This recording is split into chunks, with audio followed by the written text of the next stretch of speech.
welcome back to the Fandom Zone podcast. I'm one of your co-hosts, Charles Skaggs, back in the Fandom Zone once again, ready to talk the final episode of The Falcon and the Winter Soldier, or perhaps we should call it something else now, with my wonderful co-host, wonderful friend, and someone who's here in case I suddenly collapse for no reason whatsoever. DJ Nick. How you doing, Nick? Hey, Charles, and of course, I always have you back, my friend, no worries. But I already have the raindrops keep falling on my head queued up just in case we have technical difficulties, folks. But no, it's great to see you, doing well, and, you now all caught up with your shots. I am still, a virgin when it comes to my shots, so I haven't had any yet. But no, I'm so excited about this episode. Wow, what a finale, really exciting. And I have to say it's going to be quite a downer having to wait till June before any more MCU action, be it Black Widow or Loki.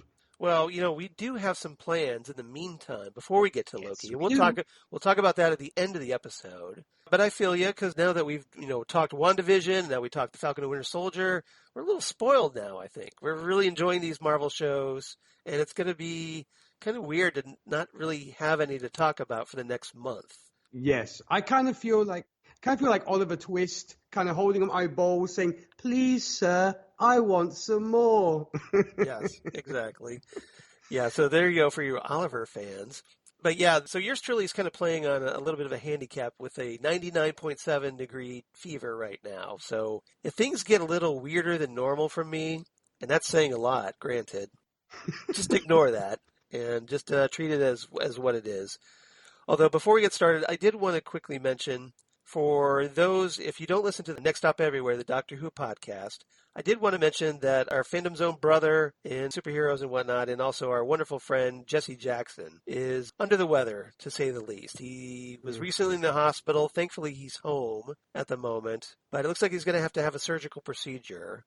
And we're going to have to kind of see where things go after this procedure. So if you would do me a favor and just, if you've listened to Jesse Jackson here on the Phantom Zone podcast, you know what he means to us. He's very special. I've talked about this, that he's the man who gave my wife Lori away at our wedding. And I've known him since the 90s, back when we were with the original Titan Talk, the Titans APA, the Amateur Press Association writing fan club for the DC's Titans. So I've known him a long time, and obviously our thoughts are with him right now and his family, and we want you to pull through this. We want everything to turn out okay after this next surgery, and hopefully that will be it, and Jesse can be back on the road to recovery.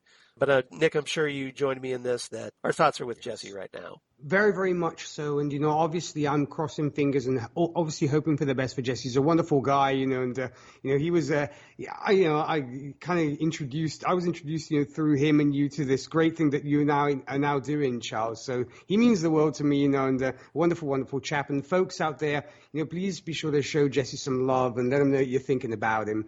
And because obviously he's not in a very tough spot, to say the least. So definitely sending my thoughts out to him, and as I said, and hopefully listeners out there, if you know Jesse like we do, he's a fabulous guy. So definitely be sure to let him know that you're thinking of him as well. Exactly. You can reach out to Jesse on Twitter at Jesse Jackson DFW on Twitter, or you can find him on Facebook. That's Jesse Jackson in Dallas-Fort Worth. Yeah. And I'm sure he'd appreciate it. Let everybody know that they're thinking about him right now. And I would definitely treat it as a personal favor if you just kind of keep him in your thoughts and send all the positive vibes Jesse's way right now. Yes, indeed. Amen. All right. So with that little bit out of the way, I just wanted to address that. For anybody wondering where Jesse is right now these days and what's going on with him, just kind of want to give everybody an update. So back to the Falcon and Winter Soldier.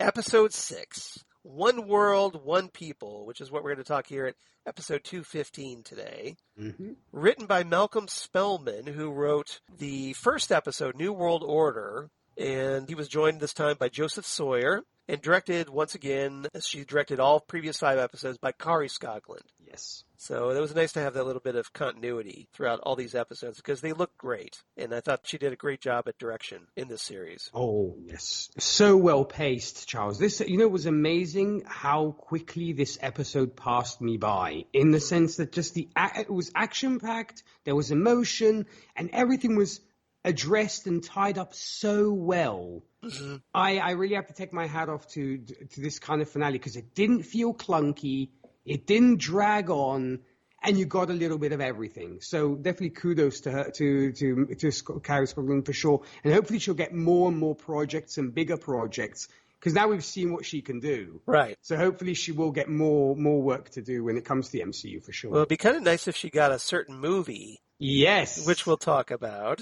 I'm so hoping they do give her that opportunity. I think that would be a nice little bit of continuity if she took over the next Captain America movie, as we learned is going to happen. So we told you so, if you remember last week. So, seeing as she ushered in this new Captain America, I think it would be only fair, Disney, to give this woman a chance to do the movie. I think she proved it.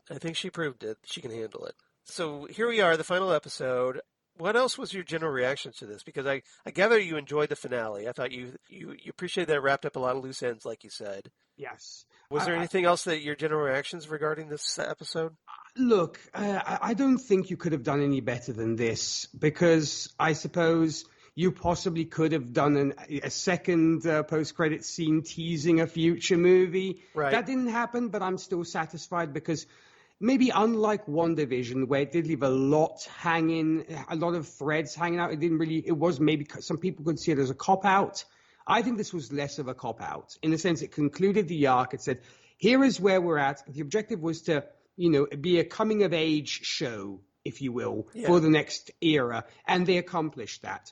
So there was nothing I felt unsatisfied about. The only thing I was unsatisfied about was there weren't any more episodes, which tells you how happy I was about it.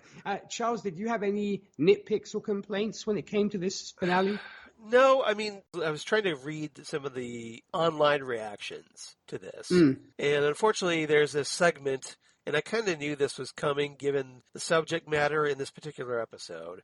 But there's a contingent that obviously hated the idea that this episode is bogged down in what they feel is, wokeness. It's the politics of everything. And I'm trying to understand why people, for whatever reason, think that a hero named Captain America wouldn't have any kind of political connection. Exactly.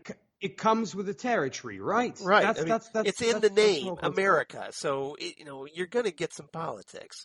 And so I don't understand that reaction that I think they're kind of review bombing on Rotten Tomatoes right now to bring down the score. And I kind of wonder if all this just kind of stems back to the fact that a black man, Sam Wilson, a black character, is now Captain America. I have a feeling that maybe some people have reached their level of saturation when it comes to, shall we say, the message which is being sent out. I don't think maybe they're necessarily against this, but they see it as this is the end thing, because you've bombarded us for months with Black Lives Matter. You've bombarded us with about black people being killed. Yep. I mean, obviously, this is not the way I feel, but this is my interpretation. Yeah. And they are like, enough is enough. Do I need to have it in my superhero shows as well? Which I think is a ridiculous opinion to have. Right. But I have a feeling it stems from that almost a frustration of, you've given us, there's cancel culture, there's this,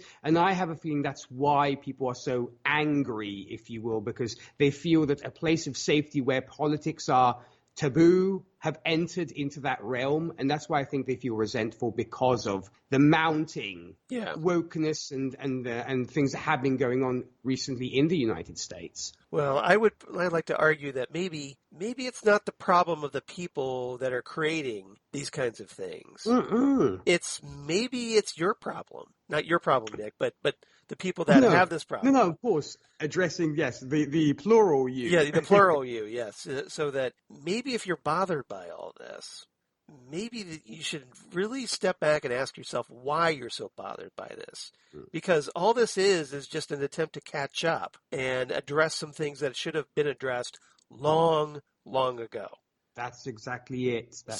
My feeling is, and this is just me speaking, this is just my opinion, but I feel that, if you've got a problem with this, I think the problem is you. And you need to kind of step back and look at yourself and like, well, why are you so upset that black people are standing up for their rights, or they don't want to be killed by the police? Go figure, right? In superheroes, which, especially in Marvel comic superheroes, is reflecting the world outside your window. because Marvel likes to say, hey, we're the comics company that addresses these kinds of things. That was one of their big slogans back in the day, that Stan Lee liked to consider Marvel the world outside your window. And so, when these TV shows, these Marvel Comics TV shows, I might stress, are doing that, I think that you kind of need to appreciate why that's happening. Mm-hmm. And if you do have a problem with it, you need to, I think, probably should do some self-exploration about why you have that problem. I'm right with you. I do think some soul searching is required from these individuals who feel this way. Not to mention, if you want TV shows to be more sophisticated, right. This is the way you go. If you just want, a kind of ignorant, dumb, kind of series of people fighting. Yeah, a mindless slugfest. Exactly. How do you expect the genre to move forward, to be recognized at a higher level if you don't address things like this? Yeah. Also, I don't think they were particularly preachy either. I've seen some preachy shows. Mm-hmm. Believe you me. You and I actually, to not go on too long of a tangent, Charles, but you and I watched Penny Dreadful City of Angels. Right. And you felt that was excessively preachy. A little bit. I know that there's some criticism of Supergirl, because that show can really get up on the soapbox now and then, mm-hmm. blatantly so. But here, this subject matter that was addressed here, in this episode, has been addressed throughout the previous 5 episodes. Exactly. And all this is just a culmination of that. This is where it's brought to its climax in the story, and, a very transitional moment for Sam Wilson. So I don't really get, if you knew that going in, why are you suddenly so upset about it now? Unless you're just upset that, a black man is Captain America now. As I mentioned, I just think it's people being butt sore about what everything's been happening, and they see this as the next nail in the coffin of why do we have to keep talking about this? It's like kind of everybody complaining about why is there a Holocaust movie every year? Right. It's like, well, the reason is that we don't forget. Mm-hmm. That's right. Because you try to erase that from history. And that's something that's actually addressed, the idea of something being erased from history in this series. Exactly. And you try to erase that and, it becomes lost. So it's important to try to remember it and keep remembering it. Yeah, people's memories tend to be very short when it comes to certain things. Exactly. They conveniently let those things slide by. So, all right. So before I get too much on my soapbox, I really enjoyed this finale. I thought, like I said, it brought together a culmination of a lot of things, a lot of threads that have been addressed during the storyline. We got the resolution, or at least for right now, of various characters. Some characters are left in a position, and we'll talk about that when we talk about our topics, that we can see, that future seeds are being planted for other projects. So this is very much, in a lot of ways, it wrapped up its own story, but it also, like a lot of Marvel Cinematic Universe projects, sets up something more down the road, just to keep, it got to keep you hooked, right? Got to keep you watching, find out what happens. So there are some things that are left unresolved, but I think it's done in such a way that it kind of just closes this one chapter. And then when you're ready to open up the next chapter, that will be there. Very well said. And at least, it leaves you wanting more in a good way, I would say. And since you don't feel there was something this episode lacked, which they didn't address, they leave you hanging, but it's not because of what they didn't give you. It's what they're waiting to give you, which you're wanting. So that's the best kind of feeling of bereftness that you can have, I think. Right. They've done their job. And obviously, we definitely want to give a special shout out to Anthony Mackie in this episode, because this is the big episode where the spotlight finally falls upon his character, Sam Wilson. And he gets a lot of the speechifying in this episode. But Anthony Mackie, I think, more than handled that and did a great job with that material. I feel that he actually will be able to carry the next phase of the MCU. I'm going to go as far as saying he's the next Captain America, and I feel that he will be able to carry it on. He's got what it takes. Yeah, this is a situation where the sidekick has now become the main hero. And I think Anthony Mackie's up for the job. So it'll be very fun to see where he goes from here, right? Mm-hmm. At least I think so. All right, so trivia. Just got a couple things. So if you're wondering where Sam Wilson became Captain America in the comics, because this did happen in the comics, for those who don't know, he became Captain America in Captain America Volume 7, number 25, which I happen to have right here. Nice. I'm holding up in my hot little hands for those of you out there in podcast land who can't see. Mm-hmm. And in this one, during Captain America's battle with a character called the Iron Nail, the super soldier serum within Steve Rogers' body was neutralized, which caused him to age rapidly to match his chronological age of over 90 years. And following an attack on New York from Arnim Zola, another Captain America bad guy, Steve decided to appoint Sam Wilson as his successor. And Sam served as Captain America in the Avengers. He was leading the Avengers there for a while until the Secret Empire event, where Steve Rogers' youth was restored and he reclaimed the mantle of Captain America. Yep. And which he does still have today. So essentially it was a very temporary situation, but Sam did make a very notable Captain America. And again, for those who can't see out there in podcast land, I have a couple of comics right behind me, the all-new Captain America comic series that he headlined, and also Captain America Sam Wilson #1. There it is, yep. Yep, so showing off that spiffy costume, which I was very thankfully surprised that the TV series was extremely faithful toward. I was very happy too, because I was thinking to myself, on paper it looks amazing. Will it look cheesy on screen? And it did not at all, because Anthony, wears that so well. And hey, I guess the folks in Wakanda have quite the sense of style, because they did a great job. Well, if you ever saw Black Panther, it's no surprise that they do have a sense of style, yes. Exactly. So Shuri must have put in a little overtime on that one. I'm just saying. I think so too. I mean, look what she did for her brother with the Black Panther suit. Then I definitely think she probably had fun with this one because it was more colorful. It wasn't just black and white or black and silver. And here it was like a little bit more colorful. So she probably had more fun. It's like, I get to do something a little bit more than just monochrome. But the question now is, did she give him sneakers? Yes, could be for sneaking. For sneaking, yes. But I love the fact that he's a winged Captain America. Right. That is so cool. Yeah, I kind of love that Shuri, now that Tony Stark has been killed off, at least for now, in the Marvel Cinematic Universe, that Shuri's kind of now the current Tony Stark of the Marvel Cinematic Universe. She's the one everybody goes to invent them stuff. And she's definitely nothing to sneeze at. I mean, she's definitely can...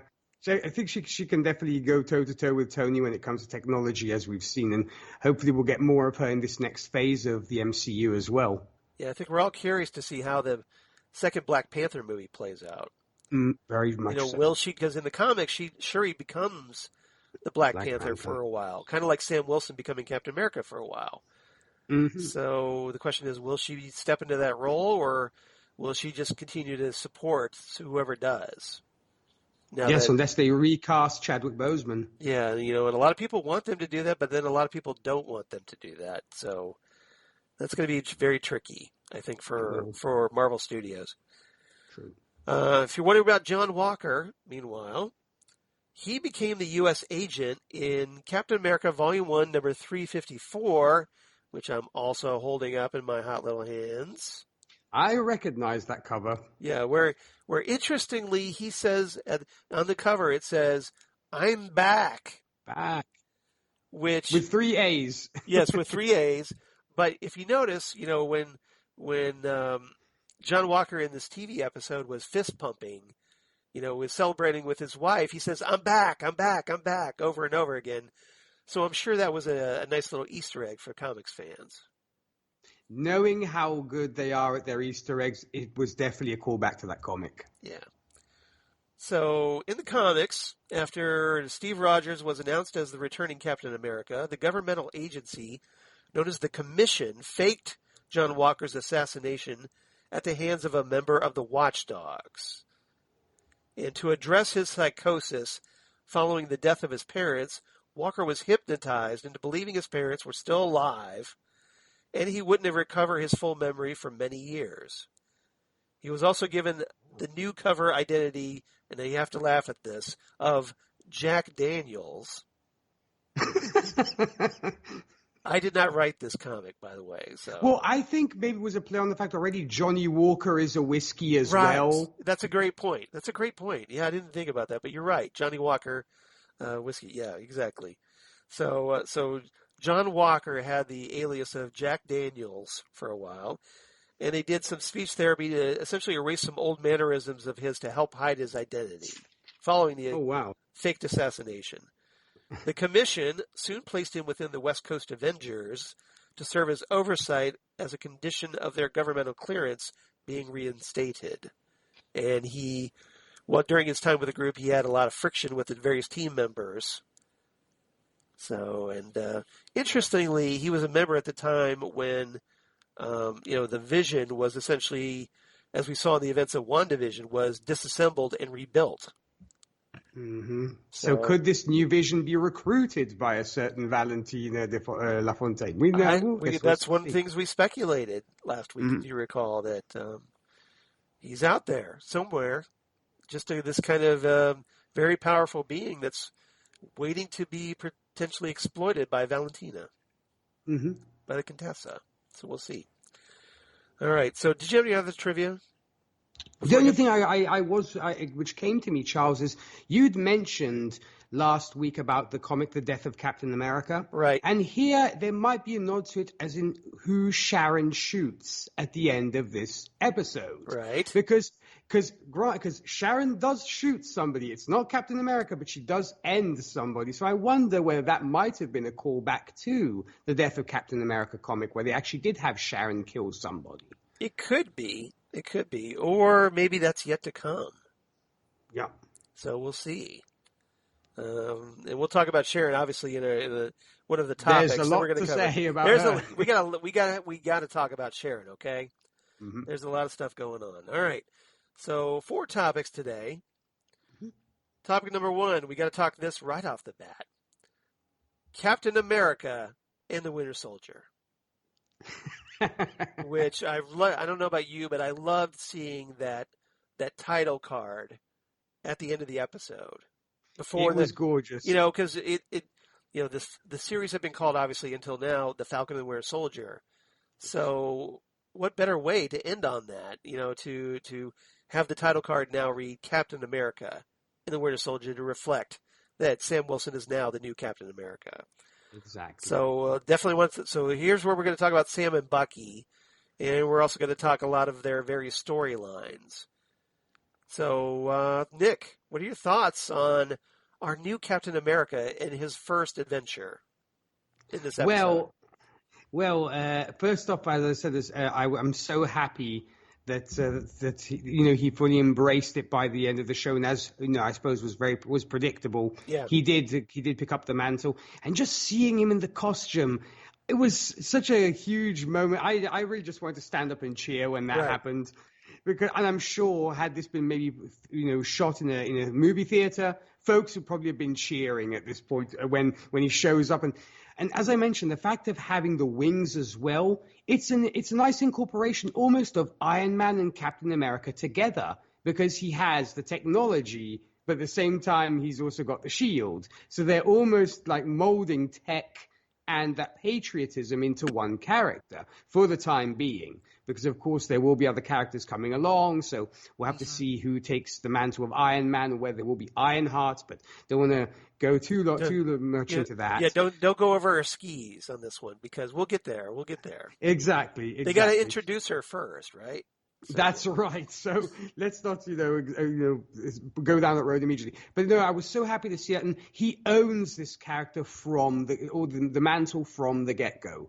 As soon as he shows up, he's just literally letting people know that he is Captain America. He's taking folks down. And the fact that he doesn't have the serum, I think, adds even more potency to the whole thing, because he actually addresses he might die because of the fact that he's not John Walker, or he's not Steve Rogers with the super soldier serum. But I think that adds that extra oomph to the whole thing, that he is like the everyman, if you will. So that's why he incorporates America, in the sense that he really represents what is the best of America. without needing enhancements. And I hope he doesn't get the super soldier serum, to be honest. I like him this way. It's almost like Batman, if you will, because Batman doesn't have any sort of No, enhancements. Yes, no. he just does what he Batman's does. enhancements is that he's rich. That's about it. Exactly. That's his superpower. That's his right. superpower, right? But he's So just basically a guy with gadgets. So that's why I'm hoping they keep it with Sam as well, and I think it will stay that way.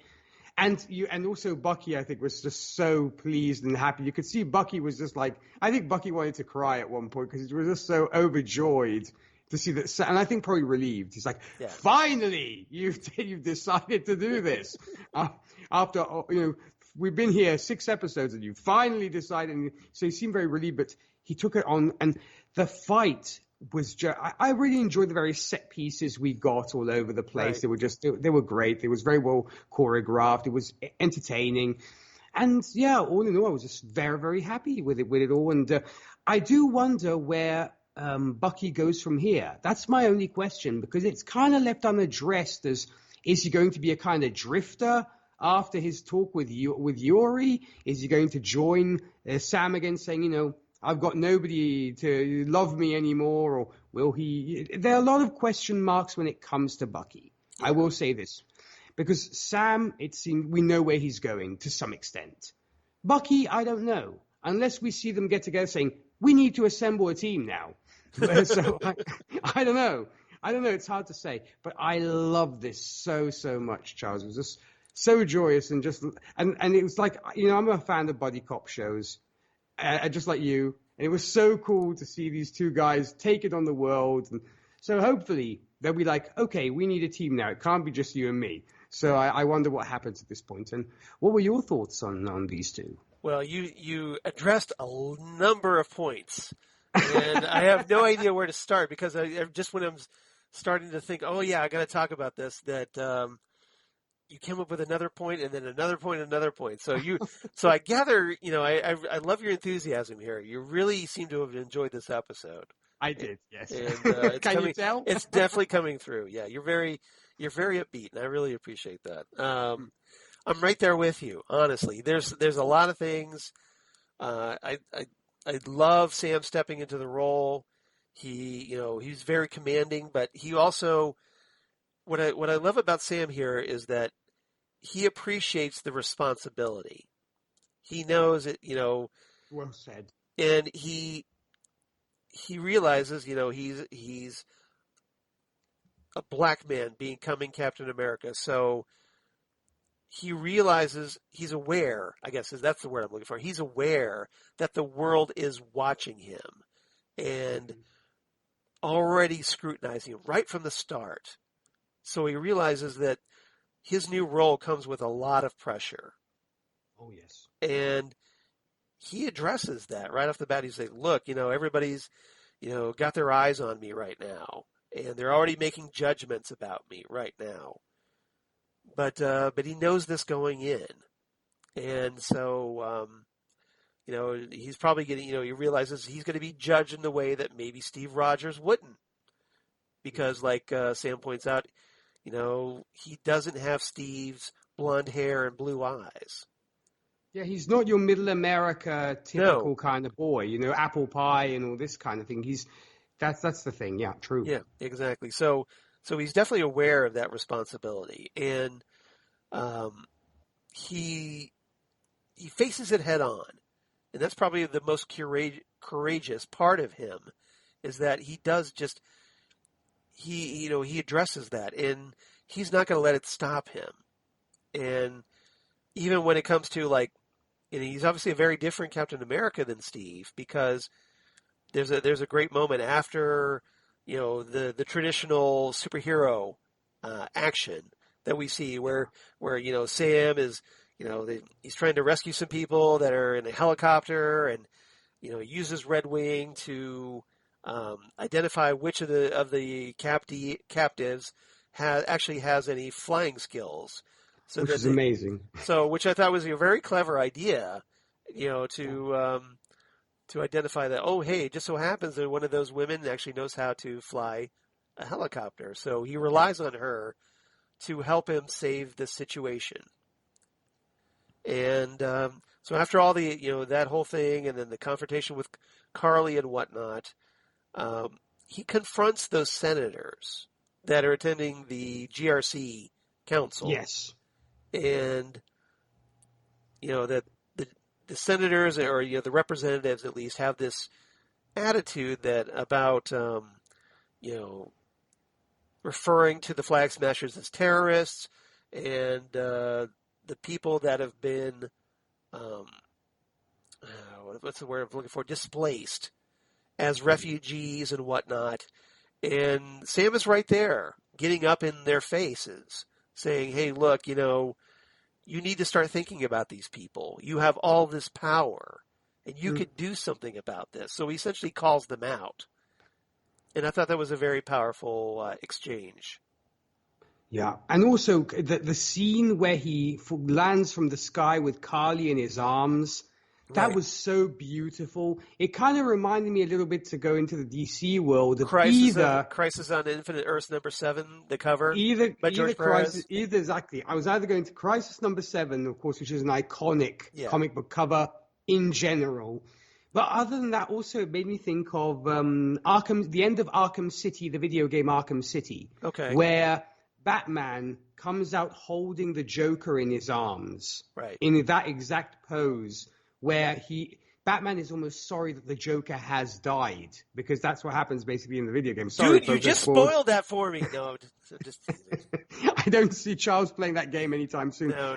Folks, my video games are behind me, but that video game's been out for a long time. So I mean, come at me, but I mean, it's been old. But I thought it was just so beautiful. It's almost angelic kind of character, because the way his wings are out and stuff, it's very angelic. Yeah, we should talk about that shot. That shot was amazing. Where he's descending from the sky and he's cradling Carly's body in that kind of very Supergirl pose, after the death of Supergirl, or maybe even Batman with Jason Todd in the A Death in the Family. Just carries them down. And like you said, it was very angelic, and it was just a gorgeous shot. I really loved it. I thought it was just amazing. And lit so well. I mean, it maybe looked, there were maybe, I know that maybe they would look at some religious images almost of the Virgin Mary cradling Jesus, if you will. Right. Because that's the kind of, also it was lit in that kind of almost hallowed way. Yeah. It was so beautiful. That's why I really kudos almost like an angel had descended within a church. Almost. That's right. Yeah. There's the great lighting. And you kind of wonder how that played on television, because one of the things that we see is that, this footage is being shown around the world. So this is Sam's debut, and it's being televised. And so, you see that's their first reactions. And, even Isaiah Bradley, who's watching this at home, is kind of taken, a little emotional about it. Even after all the criticism he gave Sam about how a black man will never be Captain America, here it is, at long last, a black man is Captain America. Yeah, because that's why I say it might almost have that almost black savior overtones, if you will, when it comes to that, because of the way it's lit and these angelic wings. But it was beautiful. That's why I say, that's why I think Carrie Scogland should definitely move on to other bigger projects, because she definitely knows how to get a good shot. Yeah, exactly. So let's see what else. There were so many things that you addressed. What else? Bucky. One of the things I liked about Bucky was you talked about his reaction to seeing Sam. I'm gonna have to get used to that, right? Seeing Sam as Captain America. So I like the fact that, he kind of gave Sam a little crap at first. He's like, I wasn't really listening to your speech. All I heard was, black man in the Stars and Stripes, and then I kind of tuned out. Because he kind of has to hide his emotions as well. He can't just say, because it's I love you, man. It's this bromance. We talked about this, that he can't just come out and say, you were awesome, you killed it.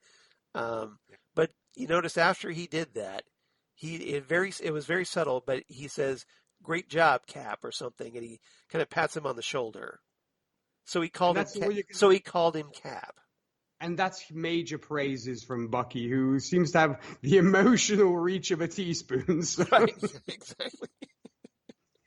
Yeah, exactly. So if you can get the Winter Soldier to emote, that says a lot for you, I think. And it very much, I think, made Bucky think about stuff as we see later on with addressing the thing with Yuri, with leaving the little package for his therapist. It was. Yeah, what did you make of that moment? Because it's something that you had expressed. You were concerned that you wanted to kind of see that come full circle because we hadn't seen Yori since the first episode. Yeah, I was so happy about that because, as I'd mentioned in episode 5, Sam had said to him, made the whole point of you're avenging, you're not atoning for what you're doing. Mm-hmm. And I think that really stuck with Bucky. And seeing him as Captain America, I think it really gave him hope of, I really have to turn my life around. I really have to do these things. And rather than just think about it, he does them. Granted, I thought it was a clever choice of Carrie Scogland to not show us the dialogue between Yuri and Bucky. It's very much implied because you have that very kind of moving music. He tells, we get to hear him tell him that he killed his son, but that's it. And then we see Bucky leave Yuri's apartment and walk away. So you either assume that friendship is over or Yuri has forgiven him for what he did. Well, there was that one shot where he passes the diner.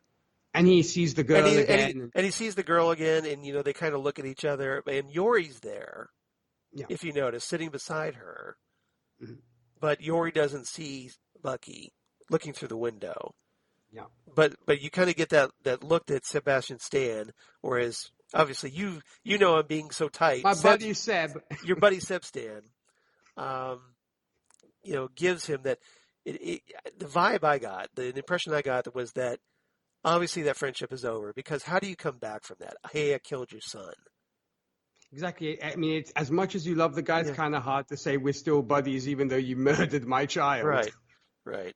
So, especially in the fact that he kept it from him, didn't tell him. Right. So I got to imagine, now that is not to say that couldn't be repaired over time. Yeah. But obviously right now I don't think that Yori probably wants to see Bucky at the moment. That's my impression anyway. So, no, I agree. And that moment where he leaves a little package for the therapist, I thought was kind of nice as well. Right, because it turned out to be his book. That little Steve's book of names or whatever that he's been crossing off. And apparently all the last of the names have been crossed off. Yes. So he kind of, closes the book on that therapy, but he wanted the therapist to know that he had come to that end, that conclusion, and now he's apparently now at again his own transitional stage, and we'll see where he goes from here. I don't know where he's going to go. I'm guessing he's going to be in the fourth Captain America movie. I assume so. I would certainly hope so anyway. Yeah, because it seems like him and Sam are tight, and and we get that kind of very sort of it's a partnership, typical kind of ending with that. Yeah, exactly. Ending with them kind of celebrating and all. I'm glad we kind of didn't get. For some reason in my head, I imagined Seb Stan running through the streets like George Bailey, wishing everybody a Merry Christmas. Merry Christmas, movie house. Yes. Yeah. That's my Jimmy Stewart impression. It's close enough, definitely. I think that was a very good. I could never do that. So, but yeah, I was like, okay, do we get the George Bailey montage now? No, we don't. Apologies to Rachel Friend for name checking "It's a Wonderful Life" because we know how she feels about that movie. Oh yes, she loves that film. So, Rachel, if you're listening, I hope you are. Sorry about that. Yeah. And I hope that we will get more of Isaiah moving forward because him and Sam have really, really bonded. Yeah, we should talk about that moment. So let's set this up. So yeah, go ahead. All right, I just want to set this up because I think it's worth addressing. Mm-hmm.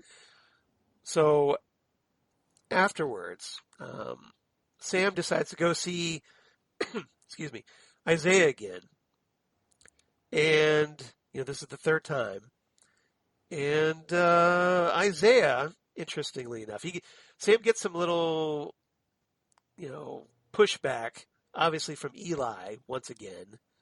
And he has to say, like, boy, you need to, like, check your attitude or something like that. You gotta mind your manners.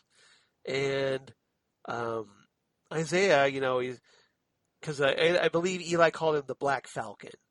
And Yes. and Isaiah's like, well, he's not the Falcon anymore, but he sure is black. So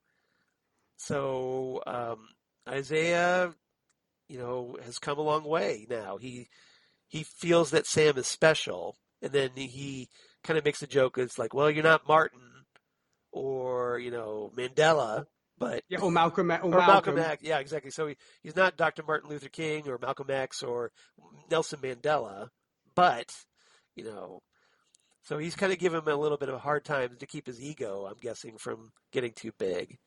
But he does seem appreciative of Sam, and probably more so as after their little discussion, Sam takes them to the Smithsonian.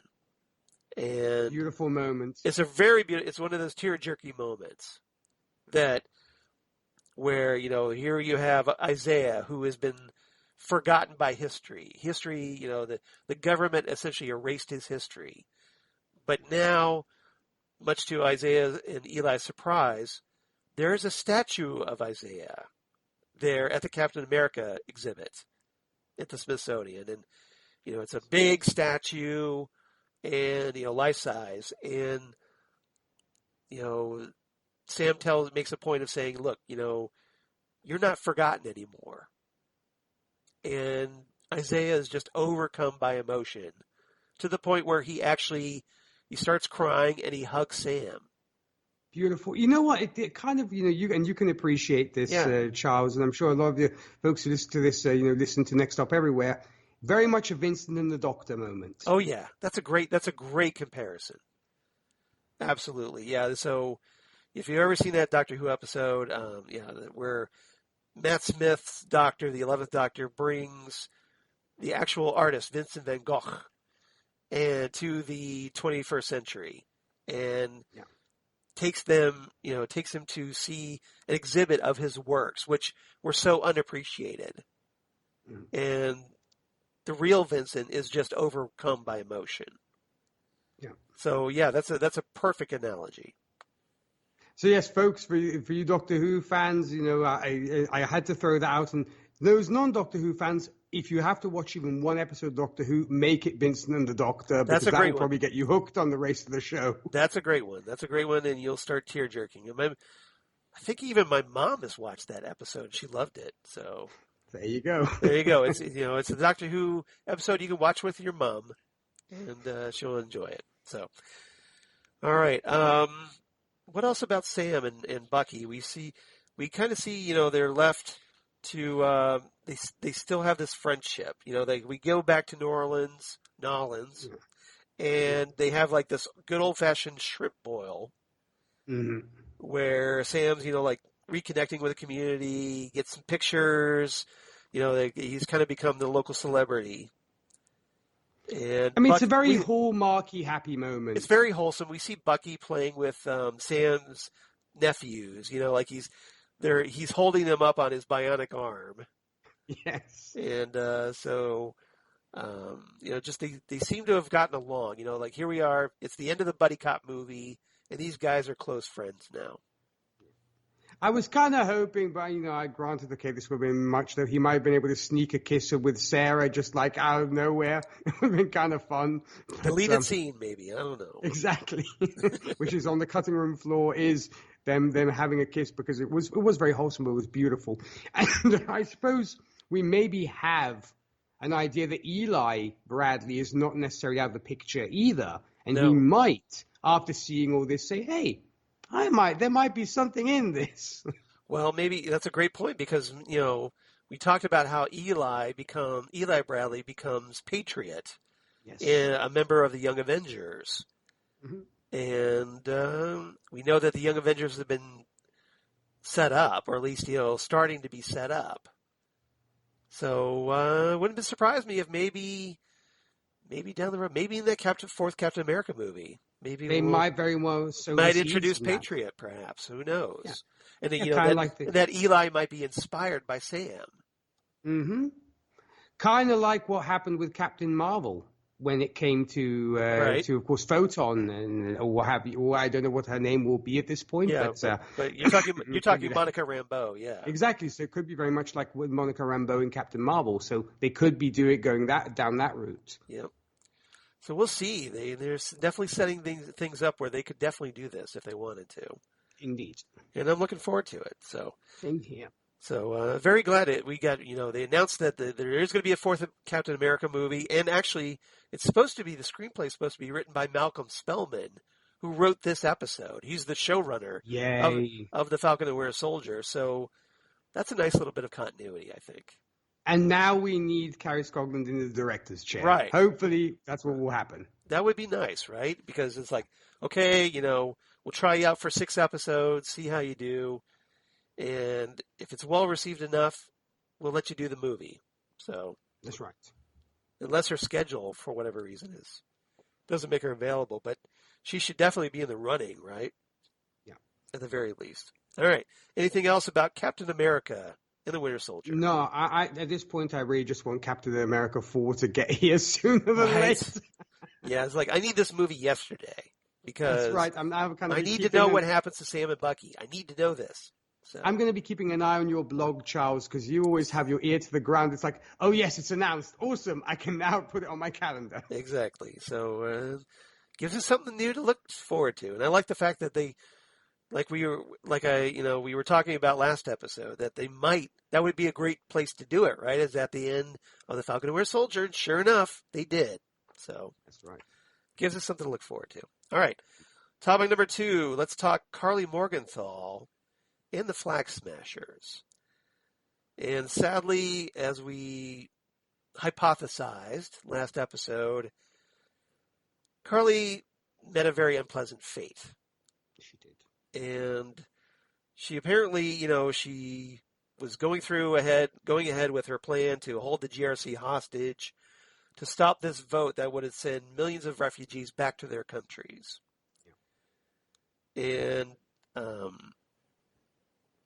And she's at the point now, after her various experiences and her perceived views of betrayal, that she's perfectly willing to kill those hostages.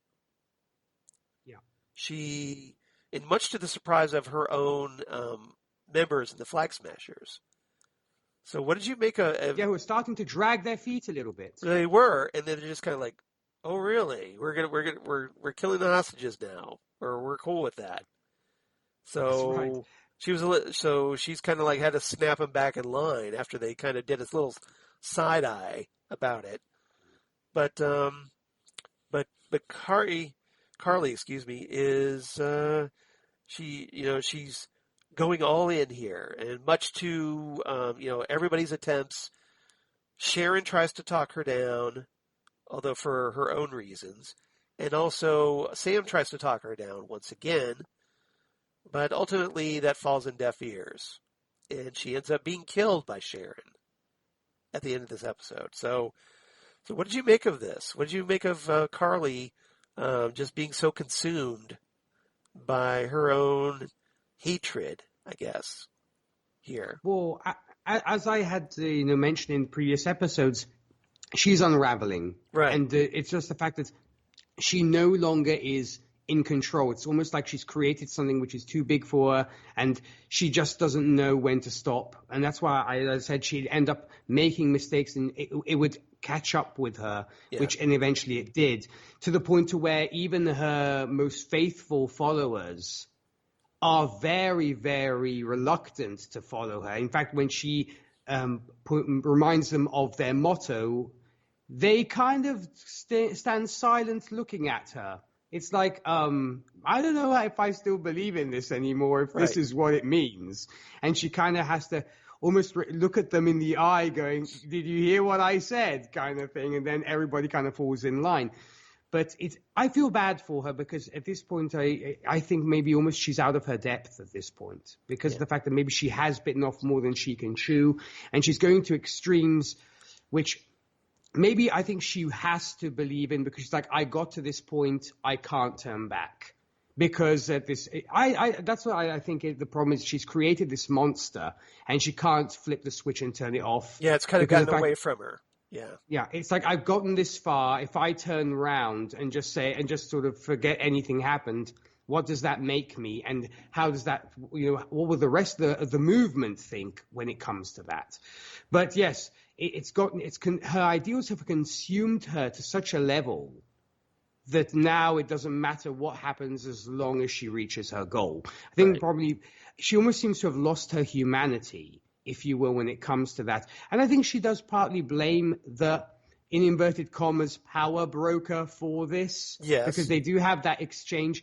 Granted, I do feel that obviously Sharon kills her because she's a liability, and that way the secret that Carly could have spouted out dies with her. Because obviously and we'll talk about this later, but the fact that nobody knows about this revelation that Sharon might be, because it's still not definite that she is the power broker. Even though Batroc calls her that and Carly says that, but we never hear Sharon openly say, I am the power broker. So until they say it, they haven't owned the title. I'm just saying. But so you're leaving a little bit of wiggle room. I think so. I mean, look, that I theorized that she was the power broker from a couple of episodes back, but there's still something there. And a lot of people did. We'll talk about the power broker, obviously. But Carly, yeah, I agree. She does seem consumed, and she seems to be now, like you said, all about the cause. So much so that she's willing to do anything to achieve her goal, even killing these hostages. Or even sacrificing herself. And she's like, if we die, the movement will live on. And the other folks look at like, yeah, I wasn't really planning on dying today. Yeah, exactly. I was like, I'm not sure I signed on for that a little bit. So there is a little hesitancy there. And, but yeah, one of the things I find interesting, and this episode kind of showed this again, is that Carly is a very intelligent woman. She basically had this whole thing planned out. The point, like there's a great moment where she's keeping Bucky on the phone to distract him, and she's misdirecting and she knows how to execute this plan. So she's highly intelligent. It's probably why, being so young, that somehow she became like the forefront of this group. She's wise beyond her years, very much so, if you will, or should say more intelligent than beyond her years. But the problem is that I think she lacks the maturity behind that intelligence. That's what fails her possibly is the age. That she's an excellent tactician, but because she's so young, she's not able to bring the two things together and be the perfect general, if you will. Yeah, she can't be dispassionate about it. She's very all about her emotions, and her emotions have run away with her. So they kind of override that common sense or that great intelligence that she has. Yes.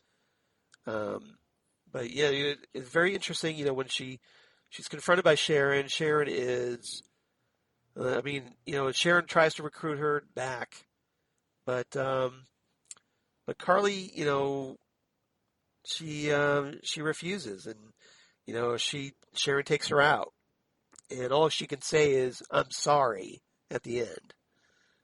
Yeah, and as I said, obviously she also takes her out because of the fact that if Carly blabs to either the Falcon or to Bucky, they might change their opinion on let's give this woman a pardon. Well, and if you think about it, Sharon almost had to do it right there because Sam is there. So, and it had to look like it was very convenient that she killed her when Carly has drawn a gun on Sam. Yes. So it's very convenient for Sharon. It's like, this is the right moment so it doesn't look like I'm hiding something. Exactly. So I'm doing it because I'm defending my friend. I'm trying to save Sam. So yes, I can. Yeah. This gives me the perfect opportunity to kill her and take her off the board.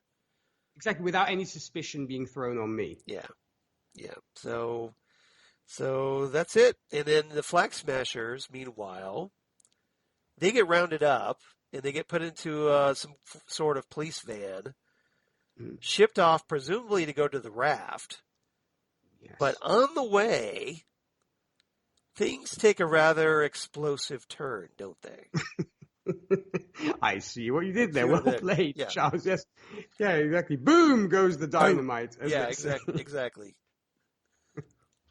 Break out the POD or I forget what the band is that does the song Boom. I can't remember their name, but Wasn't it? I don't know whether it was Drowning Pool or whether it was. I don't know. I think it's POD, but they did Boom, here comes the boom. Yes, that song. it was one of those bands that came out during that period. So it was either Yeah. POD or Puddle of Mud or Yeah. Drowning Pool or those bands. But essentially, so we find out that none other than Baron Zemo's butler, Zemo's Yes. Alfred, if you will, That's right.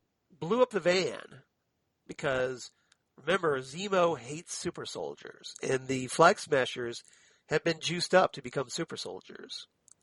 That's right. So he followed through and took them off the board.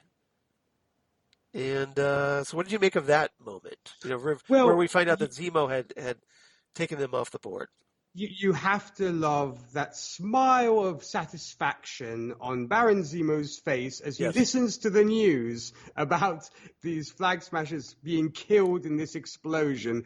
And he's kind of lying back on his cot, almost going, excellent. Right, exactly. He's the full supervillain.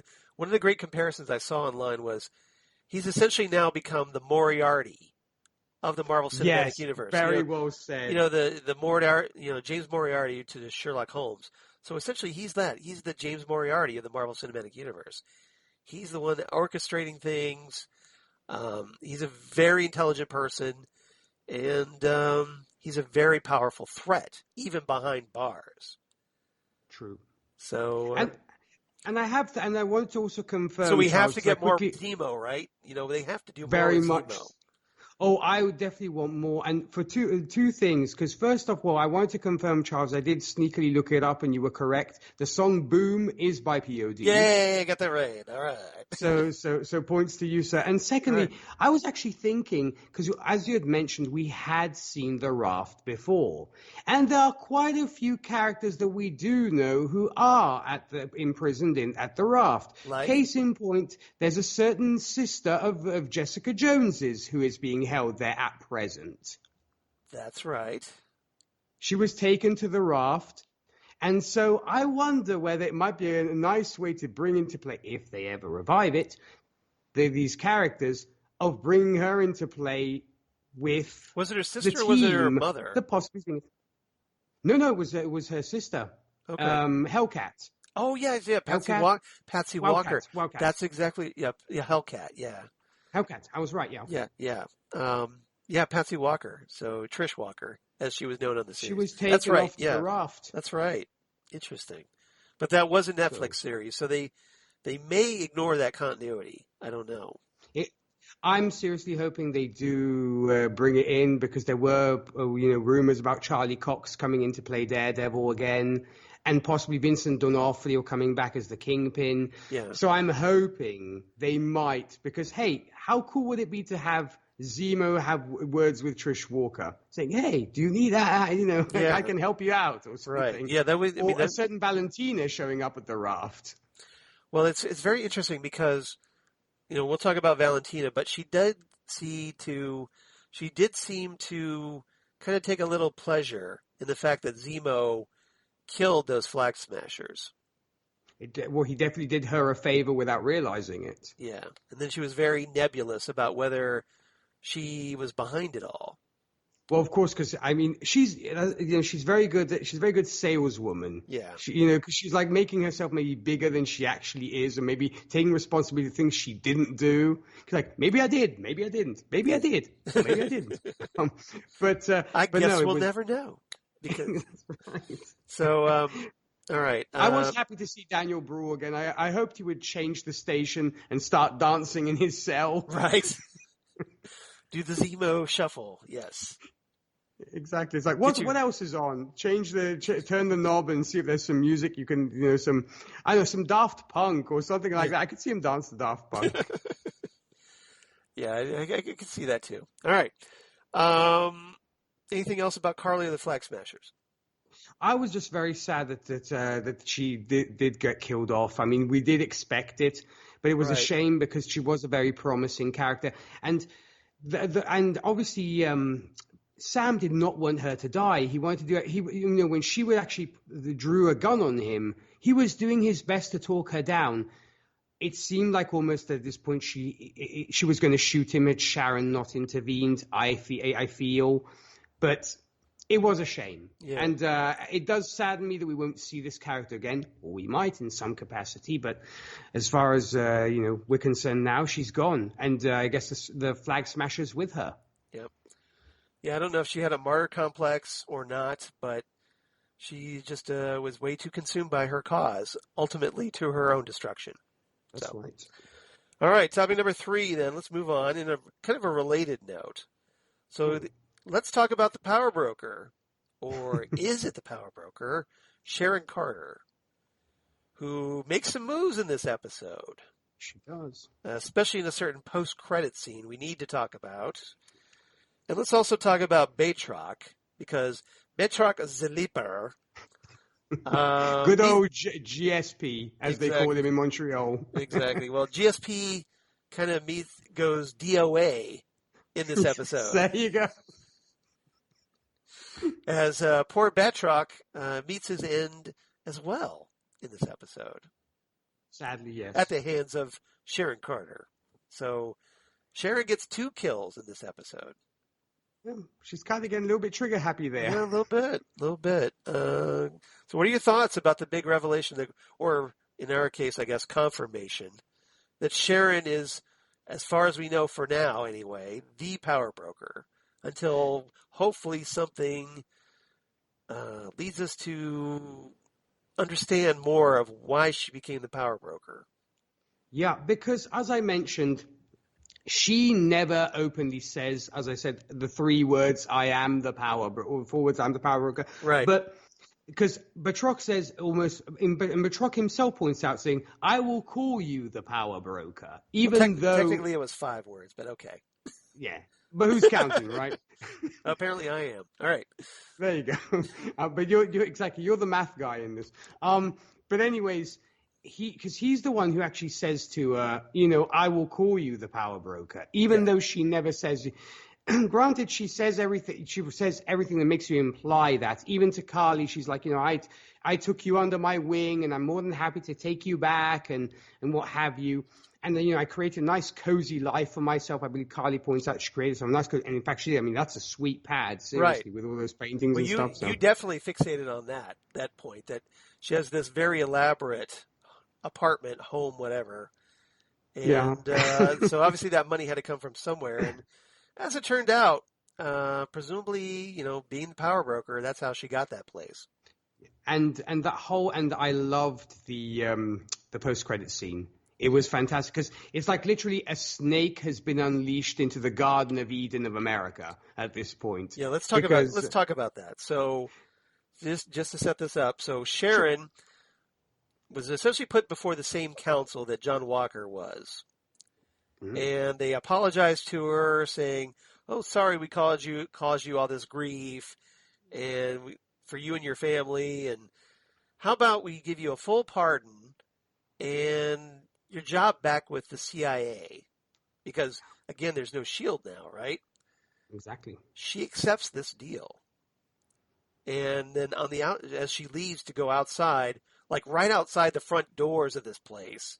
Everybody can hear you. Right. She calls it like she couldn't wait like 5 seconds to get, somewhere else, get a job, hop in a taxi or something. She calls up one of her associates and says essentially, well, hey, we've got access to all the government secrets and weapon prototypes now. So let's start making some deals, everybody. Mm-hmm. And apparently that's what she's going to be using that for. So I guess our question now is Sharon going to return as the power broker in Captain America 4, do you think? She could very much be the main antagonist, which would be a very interesting twist. Or it might be revealed that she's working in tandem with somebody else. Yeah, I postulated Dr. Faustus, who mind-controlled her to kill Steve Rogers in the Death of Captain America storyline.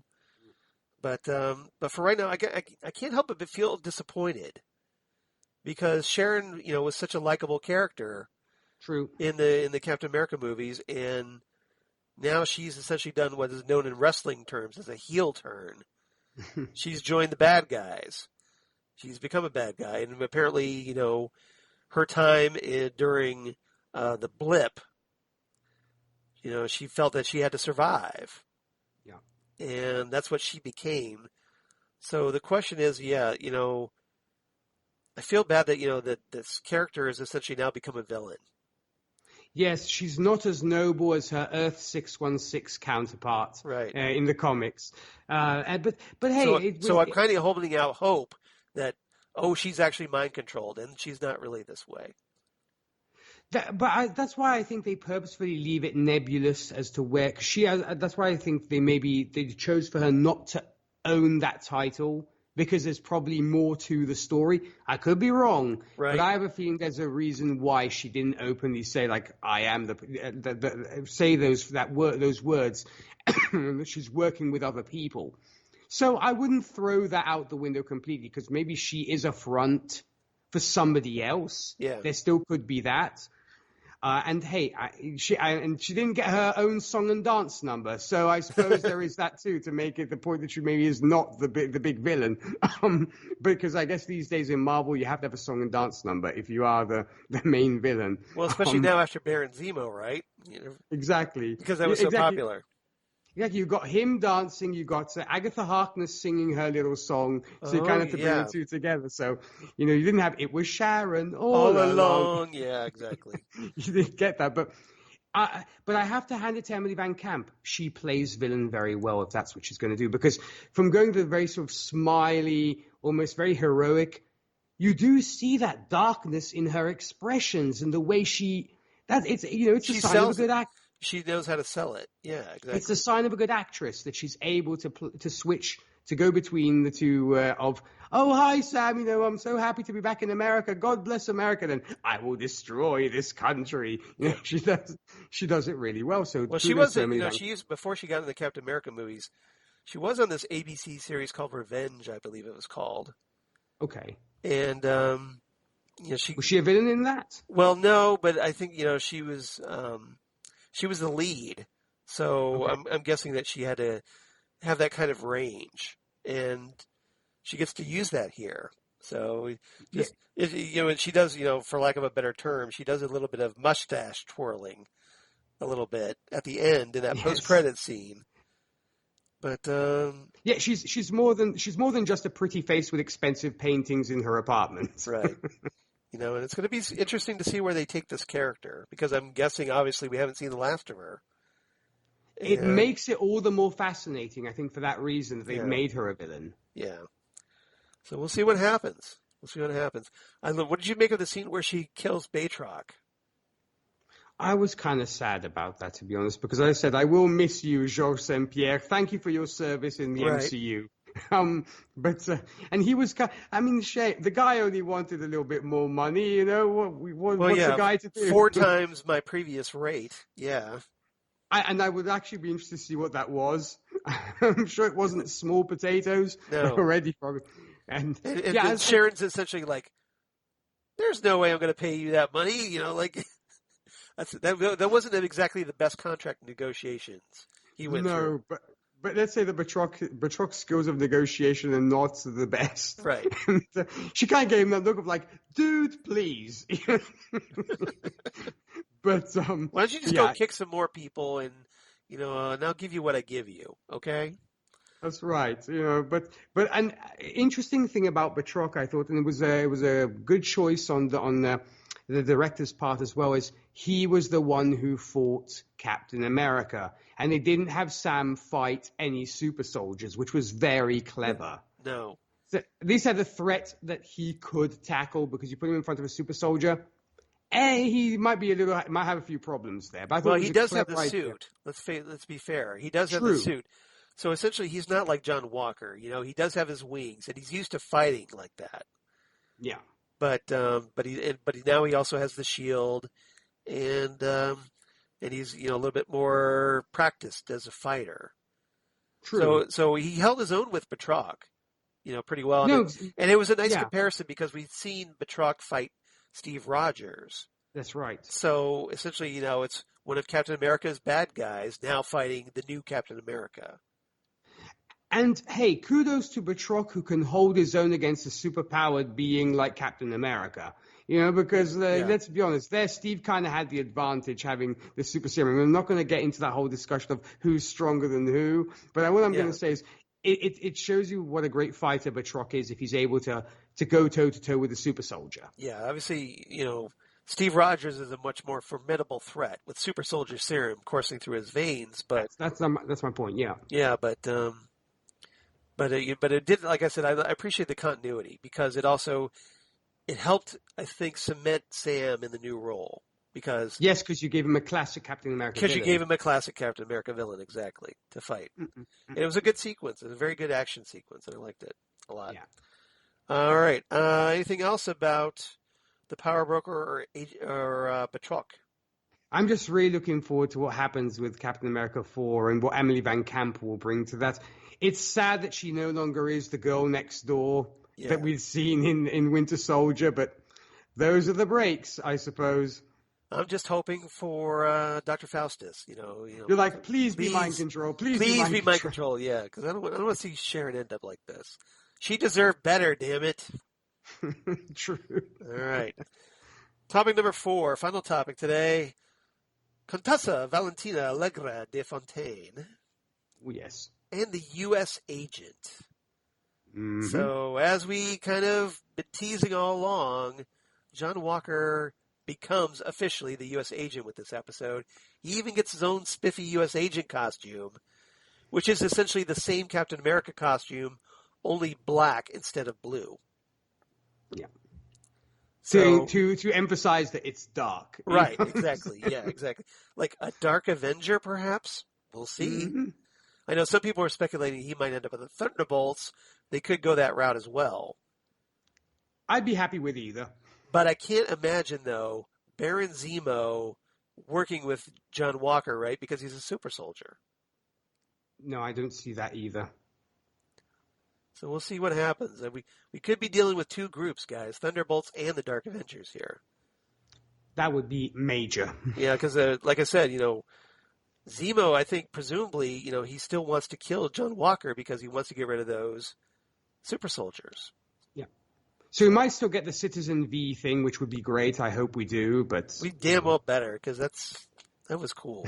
I like that. It was. It's not much of a surprise now if you know the comics, but it's still cool back in the day. So let's talk Val in the U.S. agent. So Val... we catch up with her a little bit where, she talks about the news of the bombing with Walker while waiting for him, who's getting his new jammies on. And he comes out wearing the uniform. He's kind of surprised that it's black instead of, red, white, and blue. And she tells him things are about to get weird. The question is, what does she mean by that?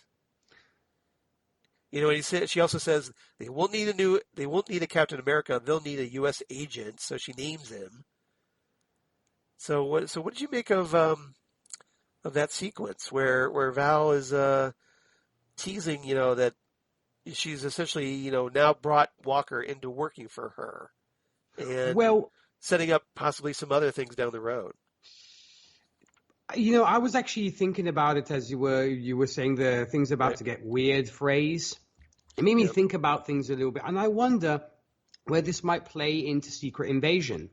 As in, is Val possibly a Skrull, and is she possibly recruiting people for this to work with Skrull? Because that maybe she says why things might be weird, as she might morph into a Skrull, and that actually happened in the comics. I mean, there was a Skrull posing as Valentina. As we talked about last episode. Yeah, we talked about that. So, we'll see what she means by that. It's very interesting that she might be tied in with Secret Invasion, the Nick Fury series that's coming.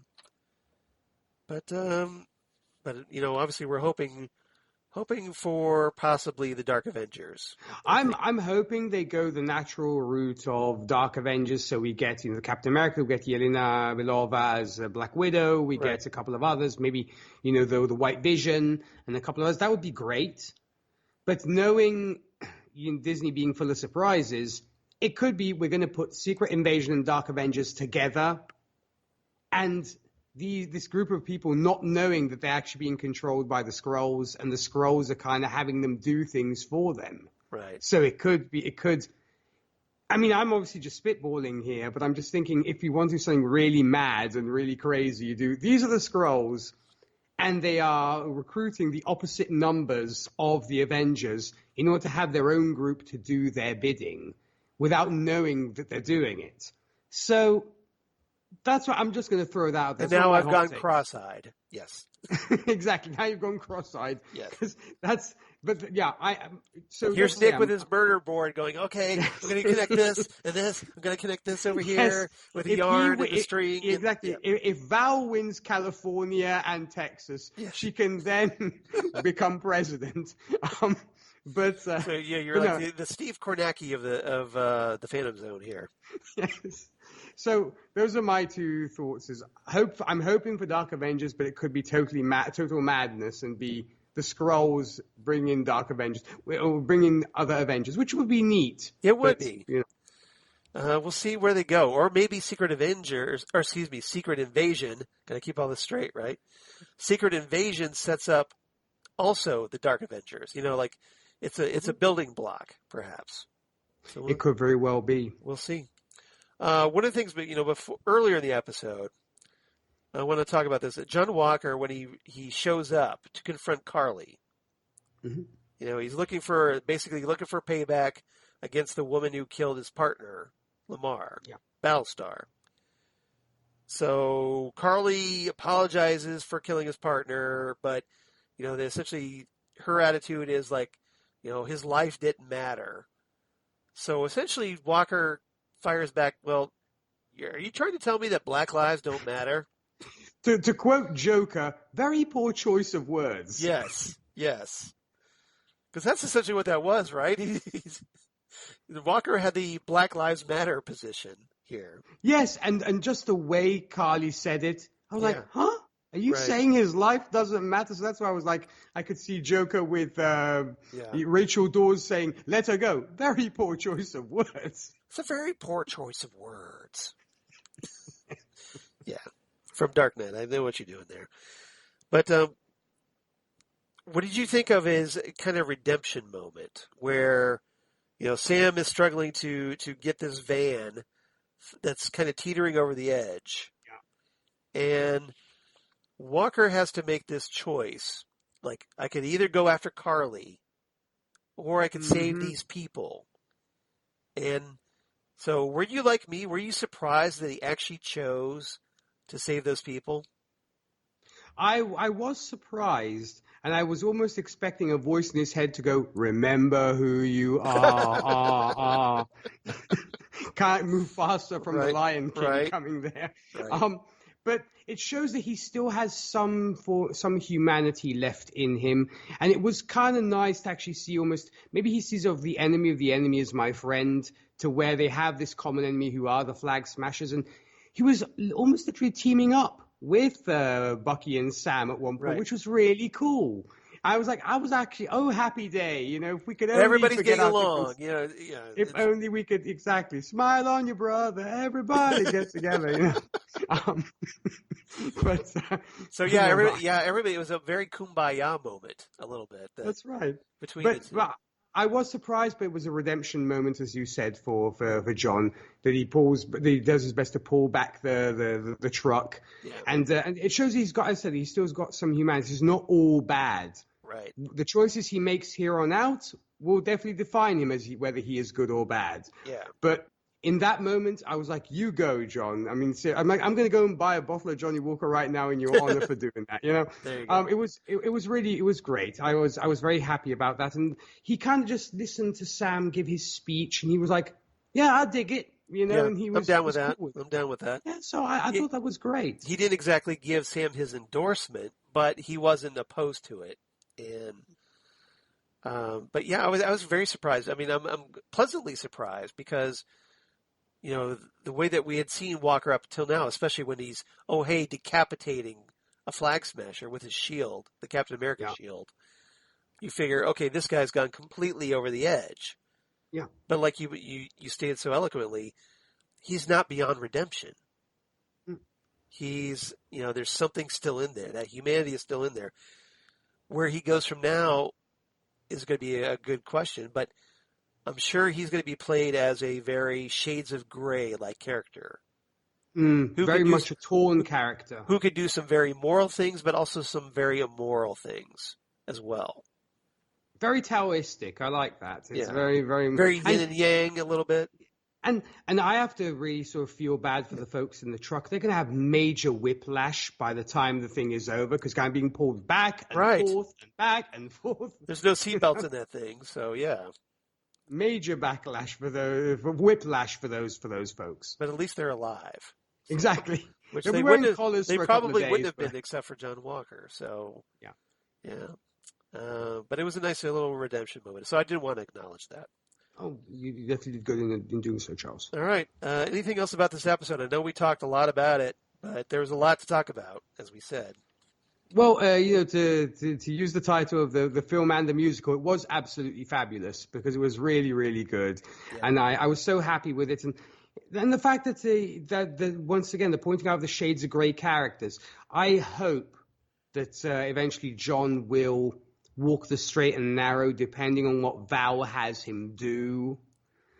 But I hope that maybe at some point he might play a bigger part in the MCU because Captain America and US Agent can coexist. We have seen this in the comics. They can coexist. Exactly. I'm going to be very surprised if we don't see the US Agent in the new Captain America movie now. And hopefully he might be a part of these new Avengers, if you will. Right. Either on the Dark Avengers side and then become an Avenger himself. It's the thing that has me really sort of scratching my head, just sort of, but excitedly so, is who are these new Avengers going to be? It almost makes me think of those days back in the comics when they'd shuffle the team like every 2 issues. Right. You get these guys, and he was like, who's going to be on the team now? It's almost like, your sports team is like, who have they acquired today? What does the team look like now? So that's the very exciting part. I think for myself personally, I'm sure a lot of fans out there are thinking to themselves, what's our new team of Avengers going to look like? It's a good question. That's good.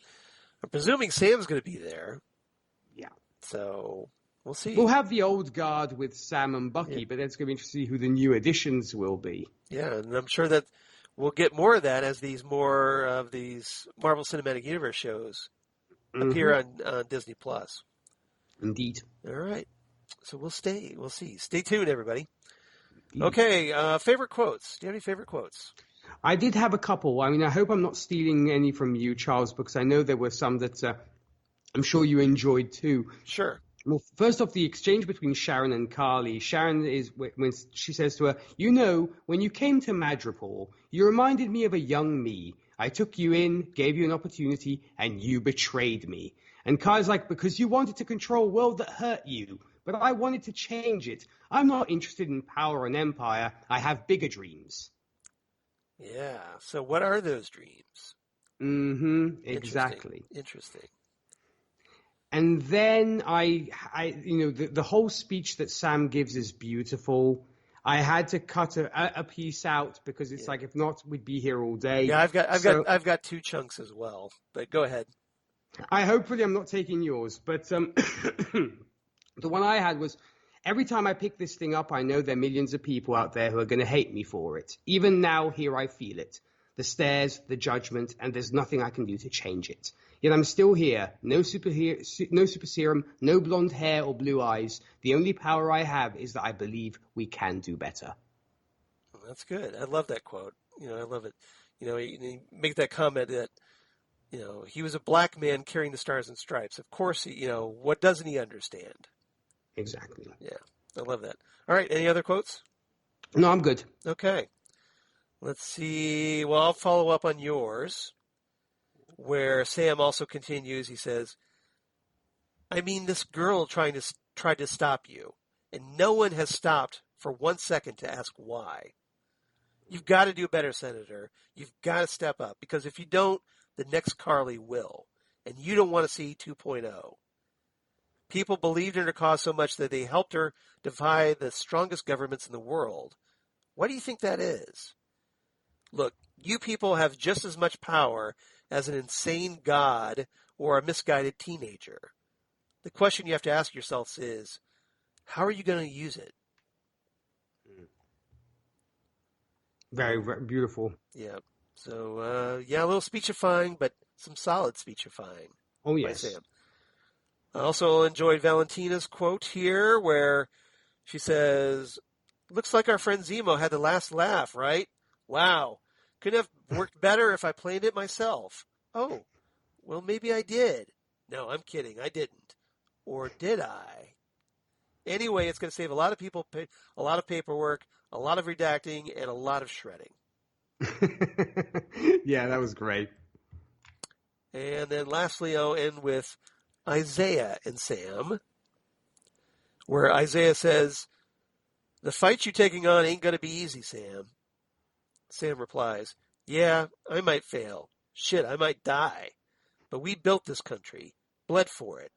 I'm not going to let anybody tell me I can't fight for that. Not after what everybody before me went through, including you."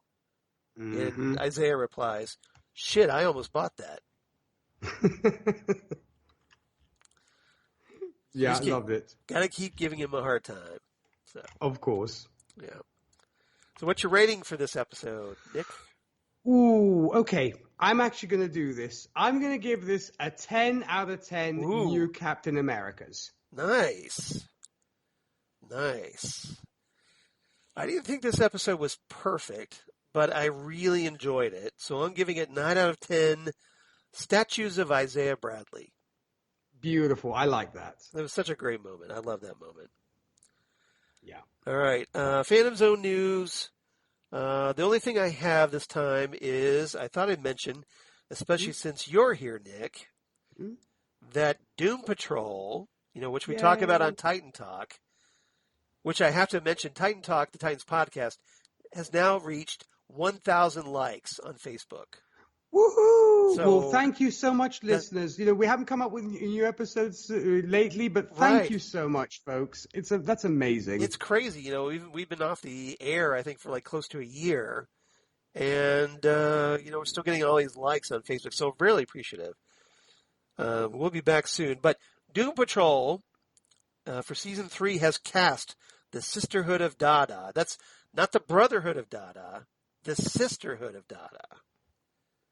I know you were really looking forward to that, Charles. Really hoping for that to happen. Yeah, yes, I am. I'm looking forward to it. And they also cast the Dead Boy Detectives, which, if you read Sandman, Neil Gaiman's Sandman, you're probably familiar with those characters. That's why I was geeking out so hard when I saw that, because I know him from Sandman, obviously. Yep. And interestingly, one of the kids playing one of the Dead Boy Detectives is David Tennant's son, Ty Tennant. Oh. So that's why he looks so familiar. I'm like, he looks like a young David Tennant. Oh, wait, he's the guy's son. Yeah, go figure, right? So he's a son with Georgia Tennant, his wife. Yeah. So that's interesting, right? So, so we're getting the Brotherhood of Dada, only now called the Sisterhood of Dada. So we're going to get characters like the Fog, Frenzy, Sleepwalk, the Quiz. And no Mr. Nobody, because apparently the actor who played the character on Doom Patrol, whose name is escaping me at the moment, is busy doing Resident Alien, the sci-fi TV series. So somebody else is going to presumably have to head up the Sisterhood of Dada. Maybe they may get, because we know that Michelle Gomez from That would be Doctor Who. Alan Tudyk. Alan Tudyk, thank you. So we know that Michelle Gomez is going to be playing Madame Rouge. So maybe Madame Rouge will lead this group, perhaps. And hey, Michelle Gomez is just as good as Alan Tudyk. So hell yes. Yes. Yeah. If you ever watched her as Missy on Doctor Who, you know exactly what I'm talking about. Or on Sabrina, the Chilling Adventures Mistress of Sabrina. Satan, yeah. Yeah. So Lilith, she's fantastic. It's going to be a really good season. We're going to have a lot of fun talking this one, I think. I can't wait to head back to Doom Manor with you for sure. I'm ready to just like, okay, we got to figure out how to talk an episode because I'm so geeked about this. I want to talk about it. Yeah. All right. So I just thought I'd let everybody know about that. And hopefully we're supposed to get Doom Patrol back sometime later this year. Awesome sauce. So it looks like 2021 is going to have a lot of surprises. Yes. All right. So we do have some Fandom Zone fan mail this time. Mm-hmm. Nick, do you want to go ahead and read Holly's and I'll take Dave's if you want? Certainly. So we have Holly, as always, being so dedicated, writing in every single episode. And I want to just start off by saying thank you, Holly. Yeah. Thank you, Holly, for just sticking out with us and just being with us and writing in all the time. So Holly opens up, "Hey, Charles and Nick." Hey, Holly. Hey, Holly. Man, what a ride. I don't even know where to begin with this. Kind of like me earlier. We find out what was in the suitcase for Sam at the end of last week's episode. His own Captain, in inverted commas, Falcon America suit.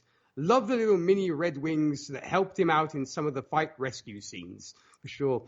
Also looks like there might have been a bit of Stark tech as well, with some of the repulsor flares that I was seeing coming from the back of the suit. Then again, who knows? Could be all Wakandan. I have a feeling it is 100% all Wakandan. I'm sure it is. Yeah. And unless there was some backroom dealings and the Wakandans and Stark Corp have teamed up, maybe. I would like to see like a little thing behind saying 100% made in Wakanda. You think Shuri's going to use Tony Stark's designs? Come on. She's like, these designs suck. I'm making this all my own. Come on, colonizer. Yeah, exactly. Thank you. Perfect. Yes.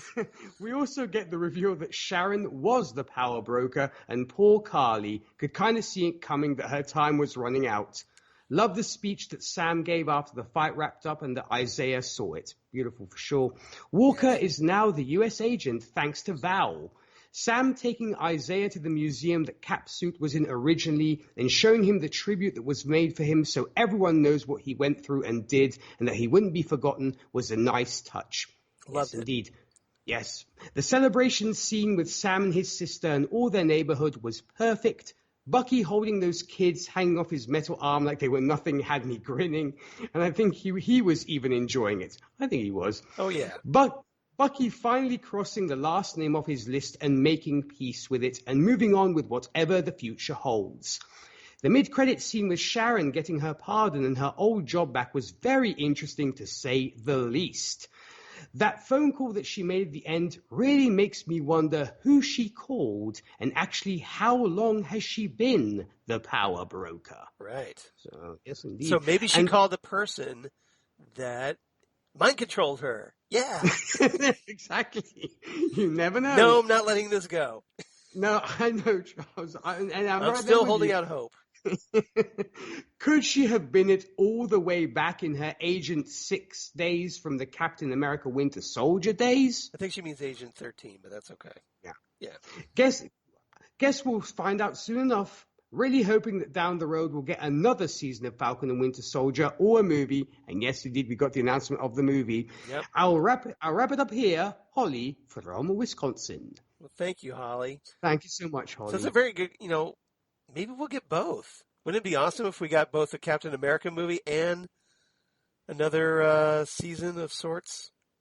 Once again, the interwebs have been speculating that there has been talk about a second season of Falcon and Winter Soldier. And let's be honest, or in this case, Captain America and Winter Soldier. Yeah. And let's be honest, I'd be very happy to see it. And I love the theme song. I actually have added the theme song to one of my playlists on Spotify because that guitar and stuff, it's so cool. Henry Jackman, I believe, did the... It is Henry Jackman, who, of course, is no stranger to scoring superhero TV shows and movies. Well, he scored Captain America the Winter Soldier, I believe. Exactly. Right? That's right, he did. Yeah. And I love that theme. So, hey, I wouldn't mind it playing again, to hear it play again in another season. Who knows? Or, maybe, for lack of a better, maybe Sam gets Captain America 4, the movie. And they give him that theme. Oh, and then Bucky gets the Winter Soldier. He gets his own TV show. I would be totally down with a But I The kind of want Winter to see them Soldier. together now, don't we? We want to Yeah, see because the them. chemistry between Mackie and Stan is just so good. Yeah, I mean, they got this nice little bromance going. You don't want to break them up, but Oh, hell no. but at least we get more of the Winter Soldier, perhaps. Hmm. All right. Okay, and then Dave Proctor writes in. Dave's also been very good about writing in, Indeed, he has. so cheers to Dave. Dave says, "Hello, fellas." Well, hello, Dave. Hope Hey, all is Dave. well there. This was a good episode and a good series. There is a new, most deserving Captain America. Amen. Yep. We wrapped up the series nicely and opened up the situation that would be the next issue, the Power Broker. Yeah, we'll see what happens. I want to thank you guys for your diligent work in digging out the nuances of the series. I think I've found a permanent home in the fandom zone. Yay! Oh. Excelsior! So there you go. Stan Lee is looking down on from comic book heaven with pride, as Dave gives a little Excelsior shout out. So, well, Dave, thank you so much for saying that. Thank you. Thanks for writing in. Yeah, hopefully we got you hooked now. We get we tease you on one podcast and then we bring you over to another podcast and we pull you right in. That's our plan. Well, I'm glad to know that he wants to become a permanent resident of the fandom zone. Yeah. So that's awesome. And just like Hotel California, you may check out, but you can never leave. Mm-hmm. Very well said. Yeah, and thank you so much for the dedication, Dave. It means a lot to, I'm sure, both myself and to Charles. Yeah, we really appreciate it. And Holly and Dave have been very loyal throughout, like Nick said, throughout the entire series. And hopefully they'll be here when we talk some other things. Mm-hmm. Yep. So, but if you want to be like Holly and Dave, and please do. Oh, go ahead. Charles, we have one more message to read. Yes, we do. Go ahead. I'm sorry. I didn't mean to skip that. No worries. Ray actually went through the back door in this case because he sent us a message to the Fandom Zone Facebook page, which we definitely appreciate because I caught it and saw it. So, and then of course, Ray, if you want to, of course, write in, Charles will also tell you how. So you don't have to go through the back door. Exactly. But you don't have to come through the window, but through the front door. Exactly. You don't have to sneak in through the back window. Exactly. So why don't you read Ray's comment? So Ray starts off with, "Hi, here are my thoughts on the season finale. What a big one." Yes, indeed. Yep. This was such a great finale. It literally felt like only 10 minutes. It went so fast. Having said that, it also managed to deftly cover everything to close out any loose ends.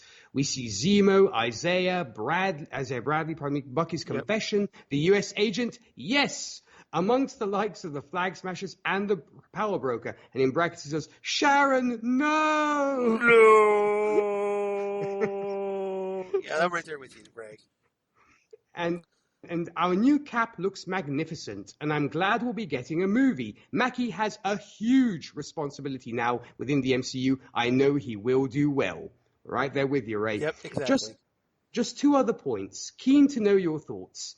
Did the act of heroism by John Walker, in brackets with the armored van, had that changed your tune about him?